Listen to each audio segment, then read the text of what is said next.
ಪರವಶನಾದನು ಅರಿಯುವ ಮುನ್ನವೇ ಅಧ್ಯಾಯ 3 ಸಹಸ್ರಳನ್ನು ಪರೀಕ್ಷಿಸಿದ್ದರು ಡಾಕ್ಟರ್.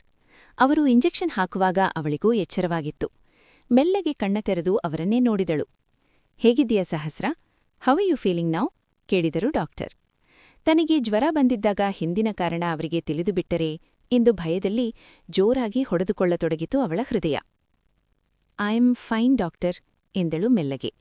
ಓಕೆ, ನಿನ್ನೆ ಪಾರ್ಟಿಯಲ್ಲಿ ಏನಾದ್ರೂ ಡ್ರಿಂಕ್ಸ್ ಮಾಡಿದ್ಯಾ? ಮತ್ತೆ ಕೇಳಿದರು. ಬಹಳ ವರ್ಷಗಳಿಂದಲೂ ಆ ಡಾಕ್ಟರ್ ನರೇಂದ್ರರಿಗೆ ಪರಿಚಿತರೆ, ಹಾಗಾಗಿ ಅವಳ ಜೊತೆ ಸಲಿಗೆಯಿದೆ.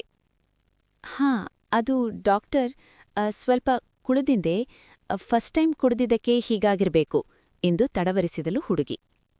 ಕೆಲವೊಮ್ಮೆ ಮೊದಲ ಬಾರಿ ಜಾಸ್ತಿ ಕುಡಿದಾಗ ಹಾಗಾಗತ್ತೆ, ಡೋಂಟ್ ವರಿ. ಆದರೆ ಕುಡಿತ ಆರೋಗ್ಯಕ್ಕೆ ಒಳ್ಳೇದಲ್ಲ ಅಂತ ಗೊತ್ತಲ್ವಾ ನಿನ್ಗೆ? ಇನ್ನು ಮುಂದೆ ಅವಾಯ್ಡ್ ಮಾಡು ಬೇಬಿ. ನಿನ್ಗೆ ಸ್ವಲ್ಪ ಹೆಚ್ಚು ಕಡಿಮೆ ಆದ್ರೂ ನಿನ್ನ ಡ್ಯಾಡಿ ಸಹಿಸುವುದಿಲ್ಲ ಎಂದರು ಡಾಕ್ಟರ್. ಅವಳು ಸರಿ ಎಂದು ತಲೆಯಾಡಿಸಿದಳು. ಡಾಕ್ಟರ್ ಅವಳ ರೋಗಕ್ಕೆ ಮದ್ದು ಕೊಡಬಹುದಷ್ಟೇ, ಕಾರಣವನ್ನು ಹೇಗೆ ಕಂಡುಹಿಡಿದಾರು? ಓಕೆ, ಇಂಜೆಕ್ಷನ್ ಮಾಡಿದ್ದೇನೆ, ಸ್ವಲ್ಪ ಹೊತ್ತಲ್ಲಿ ಜ್ವರ ಇಳಿಯತ್ತೆ, ಹಾಗೆ ಮಾತ್ರೆಗಳನ್ನು ಕೊಟ್ಟಿರುತ್ತೇನೆ, ಮಿಸ್ ಮಾಡದೆ ತಗೋ ಎಂದು ಹೇಳಿ ಹೊರಗೆ ನಡೆದರು. ಇಷ್ಟು ಹೊತ್ತು ತಡೆದಿಟ್ಟಿದ್ದ ಸಣ್ಣ ಹನಿಯೊಂದು ಅವಳ ಕಣ್ಣಿನಿಂದ ಕೆಳಜಾರಿತ್ತು. ಡಾಕ್ಟರ್ ಜೊತೆಗೆ ಮಾತನಾಡಿ ಅವರನ್ನು ಕಳುಹಿಸಿ ನಂತರ ಮಗಳ ಬಳಿಗೆ ಬಂದಿದ್ದರು ನರೇಂದ್ರ. ಅವಳ ಪಕ್ಕ ಕೂರುತ್ತಾ ಮತ್ತೊಮ್ಮೆ ಅವಳ ಹಣೆಯನ್ನು ಮುಟ್ಟಿ ನೋಡಿದರು.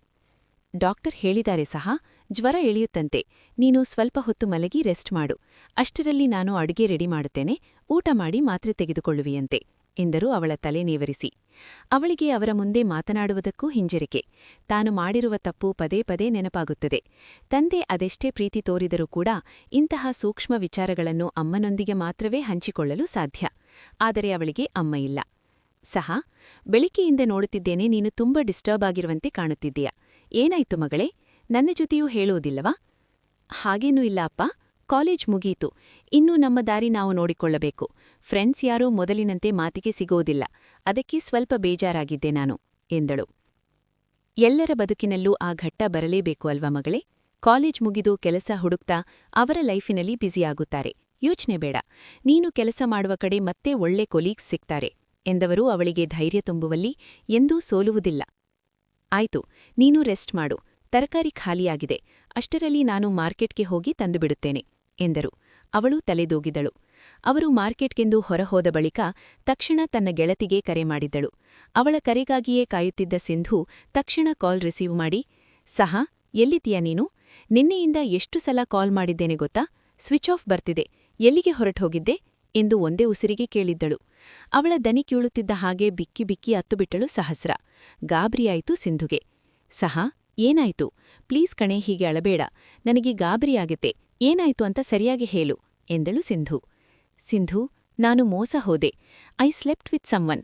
ಅವಳು ಉಸಿರು ಎಳೆದುಕೊಳ್ಳಲು ಕಷ್ಟಪಟ್ಟು ಬಿತ್ತರಿಸಿದಾಗ ಅದನ್ನು ಕೇಳಿ ದಿಗ್ಭ್ರಾಂತಳಾದಳು ಸಿಂಧು. ಅವಳೇನೆಂದು ಇಷ್ಟು ವರ್ಷ ಚೆನ್ನಾಗಿಯೇ ಅರಿತಿದ್ದಾಳೆ ಸಿಂಧು. ಯಾವ ಹುಡುಗರನ್ನೂ ಹತ್ತಿರ ಬಿಟ್ಟುಕೊಂಡವಳಲ್ಲ, ಅನಾವಶ್ಯಕವಾಗಿ ಸಲಿಗೆ ಬೆಳೆಸಿಕೊಂಡವಳಲ್ಲ, ತಾನಾಯಿತು ನನ್ನ ಓದಾಯಿತು ಎಂದು ಇರುತ್ತಿದ್ದ ಹುಡುಗಿ. ಆದರೆ ಇಂದೇನು ಹೇಳುತ್ತಿದ್ದಾಳೆ? ತಲೆ ಕೆಟ್ಟಿದ್ಯಾ ಸಹ? ಏನ್ ಹೇಳುತ್ತಿದ್ಯಾ ಎನ್ನುವ ಪರಿಜ್ಞಾನ ಇದೆಯಾ? ನಂಬಲಾರದೆ ಕೇಳಿದಳು. ಅದು ಕಾಲೇಜ್ ಲಾಸ್ಟ್ ಡೇ, ನಾವು ಮತ್ಯಾವತ್ತೂ ಸಿಗುವುದಿಲ್ಲ. ಇಷ್ಟು ದಿನ ಜಗಳ ಆಡಿದ್ದೆಲ್ಲ ಮರೆತು ಇವತ್ತು ಒಂದಾಗೋಣ ಅಂತ ಹೇಳಿ ಛಾಯಾ ಮತ್ತೆ ಅವಳ ಫ್ರೆಂಡ್ಸ್ ನನ್ನನ್ನು ಒಂದು ಪಾರ್ಟಿಗೆ ಕರ್ಕೊಂಡು ಹೋಗಿದ್ರು ಸಿಂಧು. ಅಲ್ಲಿದ್ದವರ್ಯಾರೂ ನನಗೆ ಪರಿಚಯ ಇರಲಿಲ್ಲ. ನಾನು ಕುಡಿದದ್ದು ಜ್ಯೂಸ್ ಅಷ್ಟೇ, ಆದ್ರೂ ಯಾಕೆ ನಶೆ ಏರಿತು ಅಂತ ನನಗೆ ಗೊತ್ತಿಲ್ಲ. ನನಗೇನೂ ನೆನಪಿಲ್ಲ. ಬೆಳಿಗ್ಗೆ ಎದ್ದಾಗ ನಾನು ಯಾವುದೋ ಹುಡುಗನ ಜೊತೆ ಮಲಗಿದ್ದೆ, ನಾವು ಫಿಸಿಕಲ್ ಆಗಿದ್ವಿ. ಆ ಕೊನೆ ಮಾತು ಹೇಳುವಾಗ ಅದೆಷ್ಟು ನಡುಗಿತ್ತೋ ಅವಳ ದನಿ. ತಲೆಯ ಮೇಲೆ ಕೈ ಹೊತ್ತು ಕುಳಿತಳು ಸಿಂಧು. ಇದೆಲ್ಲವೂ ಆ ಛಾಯಳ ಷಡ್ಯಂತ್ರ ಅಂತ ತಿಳಿದು ಹೋಗಿತ್ತು ಅವಳಿಗೆ. ಈಗೇನ್ ಮಾಡ್ಲಿ ಸಿಂಧು? ಅಪ್ಪನ ಜೊತೆ ಈ ವಿಷಯವನ್ನು ಮುಚ್ಚಿಡುವುದಕ್ಕೆ ನನ್ನಿಂದ ಆಗಲ್ಲ. ಅವರು ನನ್ನ ಮೇಲೆ ತುಂಬಾ ನಂಬಿಕೆ ಇಟ್ಟಿದ್ದಾರೆ, ಅವರಿಗೆ ಸುಳ್ಳು ಹೇಳೋಕ್ಕಾಗಲ್ಲ ಎಂದು ಪುಟ್ಟ ಮಕ್ಕಳಂತೆ ಅತ್ತುಬಿಟ್ಟಳು. ಈಗ ಅತ್ತರೆ ಏನು ಪ್ರಯೋಜನ? ಆ ಛಾಯಾ ಮತ್ತವಳ ಗ್ಯಾಂಗ್ ಎಷ್ಟು ಕಚಡ ಅಂತ ನಿನಗೆ ಗೊತ್ತಿಲ್ವ ಸಹ? ಅವರ ಜೊತೆ ಯಾಕೆ ಹೋದೆ? ಅವರಿಗೆ ಇದೆಲ್ಲವೂ ಕಾಮನ್, ಆದರೆ ನೀನು ಹಾಗಲ್ಲ, ಎಂಥ ಕೆಲಸ ಮಾಡ್ಕೊಂಡು ಬಂದಿದ್ಯಾ ನೀನು ಎಂದು ರೇಗಿದ್ದಳು ಸಿಂಧು. ಆದರೆ ಅವಳ ಕಣ್ಣೀರಿನಿಂದ ನೀರು ಬಿಟ್ಟರೆ ಮತ್ತೇನೂ ಉತ್ತರವಿಲ್ಲ. ಅವಳ ಸ್ಥಿತಿಯನ್ನು ಅಯ್ಯೋ ಎನಿಸಾಯಿತು ಸಿಂಧುಗೆ. ಅವಳ ಕೈ ಹಿಡಿದುಕೊಂಡವಳು, ನೋಡು ಸಹ, ನನಗೆ ಗೊತ್ತು ಈ ವಿಷಯವನ್ನು ಡೈಜೆಸ್ಟ್ ಮಾಡಿಕೊಳ್ಳುವುದಕ್ಕೆ ನಿನಗೆಷ್ಟು ಕಷ್ಟ ಆಗ್ತಿದೆ ಅಂತ, ಬಟ್ ಕಮ್ ಟು ರಿಯಾಲಿಟಿ. ಈಗಿನ ಜನರೇಷನ್ನಲ್ಲಿ ಇದೆಲ್ಲ ಕಾಮನ್, ಅದು ಅಲ್ಲದೆ ನಿನಗೆ ತಿಳಿಯದೇ ಈ ತಪ್ಪು ನಡೆದು ಹೋಗಿದೆ, ಸೊ ನೀನು ಜೀವನ ಪೂರ್ತಿ ಕೊರಗುವ ಅವಶ್ಯಕತೆ ಇಲ್ಲ, ಇದನ್ನು ಇಲ್ಲಿಗೆ ಮರೆತು ಬಿಡು ಎಂದು ಹೇಳಿದ್ದಳು. ಆದರೆ ಅದು ಅಷ್ಟು ಸುಲಭವಾಗಿಲ್ಲ ಅವಳ ಪಾಲಿಗೆ. ಹೇಗೆ ಮರೆಯಲಿ ಸಿಂಧು? ಅಪ್ಪನ ಜೊತೆ ಈ ವಿಷಯವನ್ನು ಮುಚ್ಚಿಡುವುದಕ್ಕೆ ನನ್ನಿಂದ ಆಗಲ್ಲ. ಅವರು ನನ್ನ ಮೇಲೆ ತುಂಬಾ ನಂಬಿಕೆ ಇಟ್ಟಿದ್ದಾರೆ, ಅವರಿಗೆ ಸುಳ್ಳು ಹೇಳೋಕ್ಕಾಗಲ್ಲ ಎಂದು ಅತ್ತಳು. ಹಾಗಂತ ಸತ್ಯ ಹೇಳಿದರೆ ಅವರಿಗೆ ಎಷ್ಟು ಘಾಸಿಯಾಗುತ್ತೆ ಗೊತ್ತಾ? ಕಣ್ಣೀರು ತೊಡೆದುಕೊಂಡವಳು, ಆ ಹುಡುಗ ಯಾರು ಅಂತ ನಾನು ಹುಡುಕ್ತೇನೆ. ನಾನು ಬೆಳಿಗ್ಗೆ ಅವನ ಮುಖವನ್ನೇ ನೋಡಿಲ್ಲ. ನನಗೆ ಬೆನ್ನು ಮಾಡಿ ಮಲಗಿದ್ದ. ಅವನ ಬೆನ್ನು ಮೇಲೆ ಡ್ರ್ಯಾಗನ್ ಟ್ಯಾಟೂ ಇತ್ತು. ಅಷ್ಟೇ ನೋಡಿದ್ದು ನಾನು. ತುಂಬಾ ಹೆದರಿದ್ದೆ ಸಿಂಧು. ಅವನ ಮುಖವನ್ನೂ ನೋಡದೆ ಬಂದುಬಿಟ್ಟೆ. ಅವನನ್ನು ಮೀಟ್ ಮಾಡಿ ಇರುವ ವಿಚಾರ ಹೇಳಿ ನನ್ನನ್ನು ಮದುವೆ ಆಗ್ತೀಯಾ ಅಂತ ಕೇಳ್ತೇನೆ ಎಂದಳು ಸಹಸ್ರ. ಅದನ್ನು ಕೇಳಿ ತಲೆ ಚಚ್ಚಿಕೊಂಡಳು ಸಿಂಧು. ಈ ಮುಗ್ಧ ಹುಡುಗಿಯೊಂದಿಗೆ ಹೀಗಾಯಿತೆಂದು ಬಹಳವೇ ಬೇಸರವಾಯಿತು ಅವಳಿಗೆ.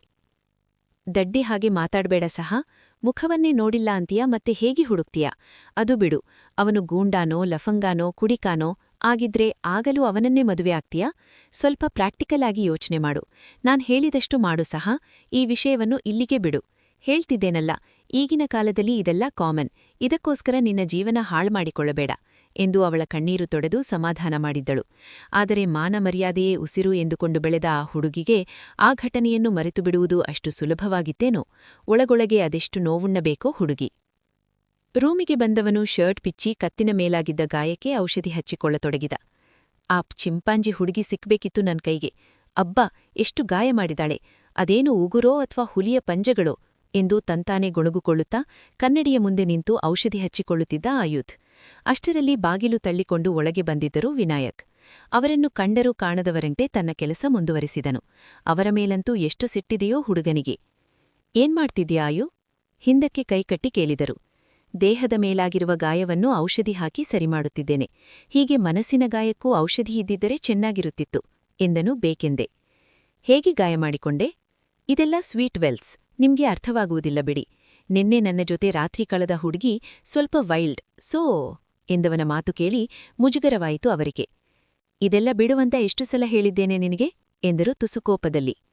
ಯಾವ ಅಧಿಕಾರದಲ್ಲಿ ಹೇಳಿದ್ದೀರಾ ಮಿಸ್ಟರ್ ವಿನಾಯಕ್ ಚತುರ್ವೇದಿ? ತಂದೆ ಎಂಬ ಅಧಿಕಾರದಲ್ಲ, ಅಥವಾ ನಾನು ನಿಮ್ಮ ಮಗನೆಂಬ ಅಕ್ಕರೆಯಲ್ಲ? ವಕ್ರನಗಿ ಬೀರಿ ಕೇಳಿದ್ದ. ನಿನಗೆ ಕೋಪ ಬಂದಿದೆ ಅಂತ ನನಗೆ ಗೊತ್ತು ಆಯು, ಆದರೆ ಪರಿಸ್ಥಿತಿಯನ್ನು ಅರ್ಥ ಮಾಡ್ಕೋ. ಆರ್ಯ ನಮ್ಮ ಕಂಪನಿಗೋಸ್ಕರ ನಿನ್ನಷ್ಟೇ ದುಡಿದಿದ್ದಾನೆ ಎಂದರು ಅವರ ಕಡೆ ತಿರುಗಿದವನು, ರಿಯಲಿ ಡ್ಯಾಡ್? ಹಾಗಾದರೆ ಅವನಲ್ಲಿ ಬೇರೆ ಯಾವ ಸ್ಪೆಷಾಲಿಟಿಯೂ ಇಲ್ಲ ಅಂತಾಯ್ತು. ಹಾಗೆ ನನಗಿಂತ ಅವನು ಯಾವುದರಲ್ಲೂ ಗ್ರೇಟ್ ಇಲ್ಲ ಅನ್ನೋದು ಕನ್ಫರ್ಮ್ ಆಯ್ತು. ಆದ್ರೂ ಅವನಿಗೆ ಸಿಇಒ ಪಟ್ಟ? ವಾವ್! ಅವರಿಗೆ ಇರಿಯುವಂತೆ ಮಾತನಾಡಿದ್ದ ಆಯುಧ್. ಅವನಿಗೆ ಹೇಗೆ ಅರ್ಥ ಮಾಡಿಸಬೇಕೋ ತಿಳಿಯಲಿಲ್ಲ ವಿನಾಯಕರಿಗೆ. ಚಿಕ್ಕ ಮಕ್ಕಳಂತೆ ಆಡ್ಬೇಡ ಆಯು, ನೀನು ನಿನ್ನ ಅಣ್ಣ, ನಿನಗಿಂತ ದೊಡ್ಡವನು, ಅದಕ್ಕೆ ಅವನನ್ನು ಆಯ್ಕೆ ಮಾಡಿದೆ ಎಂದರು. ಈ ಮಾತನ್ನು ನಾನು ಕಂಪನಿಗೋಸ್ಕರ ಹಗಲು ರಾತ್ರಿ ಕೆಲಸ ಮಾಡುವಾಗ ಯಾಕೆ ಡ್ಯಾಡ್ ಹೇಳಲಿಲ್ಲ ನೀವು? ನೀನು ಎಷ್ಟೇ ಕಷ್ಟಪಟ್ಟರೂ ಸಿಇಒ ಪಟ್ಟವನ್ನು ಹಿರಿಮಗನಿಗೆ ಕೊಡೋದು, ಯಾಕೆಂದ್ರೆ ಅವನು ನಿನಗಿಂತ ದೊಡ್ಡವನು ಅಂತ ಮೊದಲೇ ಯಾಕೆ ಹೇಳಲಿಲ್ಲ ನೀವು? ಈ ಪ್ರಪಂಚದಲ್ಲಿ ಎಲ್ಲರೂ ಸ್ವಾರ್ಥಿಗಳೇ. ನಮ್ಮಿಂದ ಎಷ್ಟು ಬೇಕೋ ಅಷ್ಟು ದುಡಿಸಿಕೊಂಡು ಆಮೇಲೆ ಕೈಬಿಡುತ್ತಾರೆ, ಅದು ಹೊರಗಿನವರೇ ಆಗಲಿ ಒಳಗಿನವರೇ ಆಗಲಿ ಎಂದನು. ವಿನಾಯಕರಿಗೆ ಹೇಳು ಹೇಗೆ ಬೇಕೋ ತಿಳಿಯಲಿಲ್ಲ. ಮುಂದುವರೆಯುವುದು. ನಿಮ್ಮ ಪ್ರೋತ್ಸಾಹ ಮತ್ತು ಪ್ರತಿಕ್ರಿಯೆಗಳ ನಿರೀಕ್ಷೆಯಲ್ಲಿ. ಜೆ. ಪಂಜು.